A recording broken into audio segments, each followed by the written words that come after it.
আসসালামু আলাইকুম সবাই কেমন আছেন? Welcome to my another blog করতে আমার ছোটবেলা থেকেই অনেক বেশি ইচ্ছে ছিল।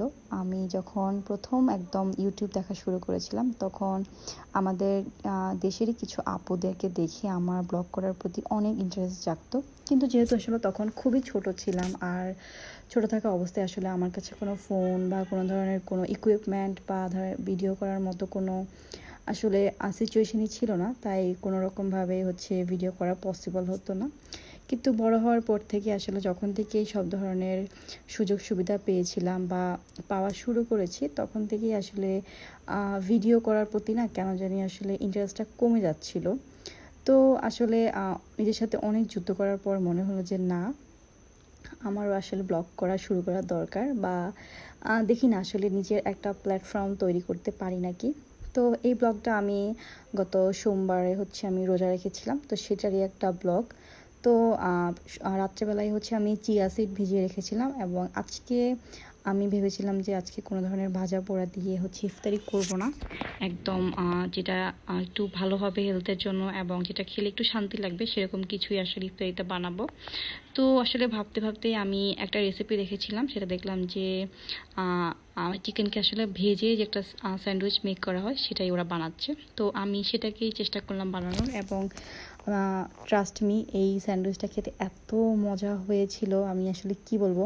এখন দেখি আসলে যেটা সব ব্লগাররা বলে যে আমার এখন দেখে আবারও খেতে ইচ্ছে করছে।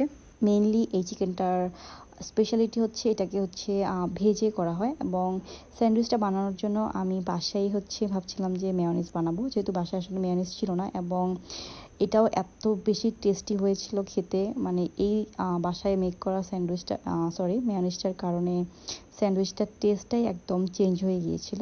তো যাই হোক, এখানে আমি ইফতারের আগে আগে সব কিছু একদম রেডি করে নিয়েছিলাম। স্যান্ডউইচটা আসলে আমার কখনোই অত ভালো লাগতো না, কিন্তু আমি মাঝে মাঝে খুব কম আর কি খাওয়া হতো। তো আপনারা দেখতেই পাচ্ছেন, এই যে এটাই ছিল সেই মেয়োনিজটা। এটা আমি একদম স্ক্র্যাচ থেকে বাসায় বানিয়েছি, এবং এটা খেতে আমি বললাম না এত মজা হয়েছিল। আর এই চিকেনের ফ্লেভারটাও এত মজা হয়েছিল, আমি আসলে বারবার কেন এত মজা হয়েছিল বলছি জানি না, বাট ইটস ট্রু। এই স্যান্ডউইচটার টেস্ট একদম ডিফারেন্ট ছিল।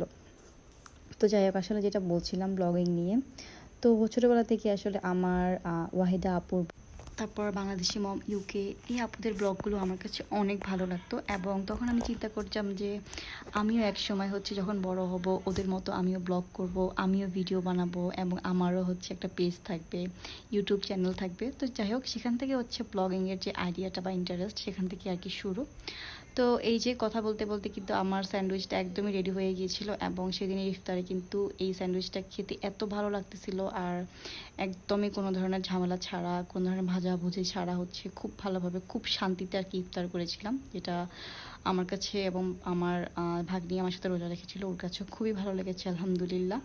তো সেদিন ইফতারের পরে আমি আর কোনো কিছুই রেকর্ড করতে পারিনি, যেহেতু আসলে ইফতারের পর এত টায়ার্ড ছিলাম, আর যেটা সবসময় হয় যে ইফতার করার পর কোনো ধরনের এনার্জি থাকে না আর কি ভিডিও করার। তো এরপরে আমি এলিগেন্ট স্ট্রিং থেকে একটা ড্রেস অর্ডার করেছিলাম, পাকিস্তানি ড্রেস। তো সেটা আমার এসেছিল আর কি।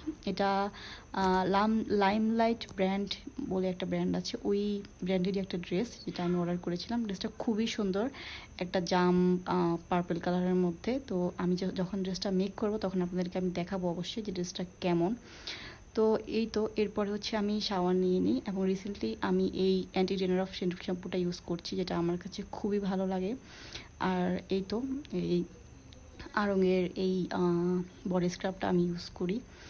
এই স্ক্রাবটা আসলে আমার কাছে কেন জানি খুব ভালো লাগে, কারণ এটা আমার স্কিনটাকে খুব সফট করে ফেলে ইউজ করার পরে, সেটার জন্য আর কি আমি এটা সবসময় ইউজ করি।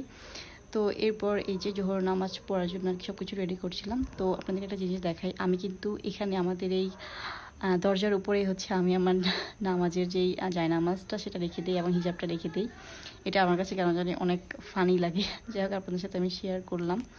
তো এরপরেই তো ডিরেক্ট লাঞ্চ করে ফেলি। তো এটাই ছিল আমার আজকের ব্লগ। আপনাদের কাছে ব্লগটা কেমন লেগেছে আপনারা অবশ্যই জানাবেন। আমি জানি আসলে ব্লগটা খুব বেশি ভালো হয়নি, বিকজ আমি খুব নিউ এই ভিডিও করার প্ল্যাটফর্মে। সো আমি আস্তে আস্তে চেষ্টা করছি আসলে নিজের ভিডিওকে আরও সুন্দর করার, এবং আরও প্রেজেন্টেবল করার, যাতে আপনারা আমার ভিডিও দেখে কিছু শিখতে পারেন, কিছু জানতে পারেন এবং আপনাদের কাছে ভালো লাগে।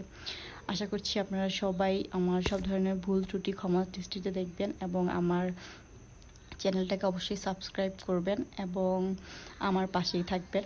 সো এই তো আজকে দুপুরে খেয়েছিলাম সিমের বিচি দিয়ে রুই মাছ রান্না করা হয়েছিল বাসায়, সেটা খেয়েছিলাম এবং রান্না করা হয়েছিল মূলা দিয়ে শিং মাছ, যেটা আমার খুব পছন্দের একটা খাবার। বাট আমার ইদানিং গ্যাসের সমস্যার কারণে আমি খেতে পারছি না।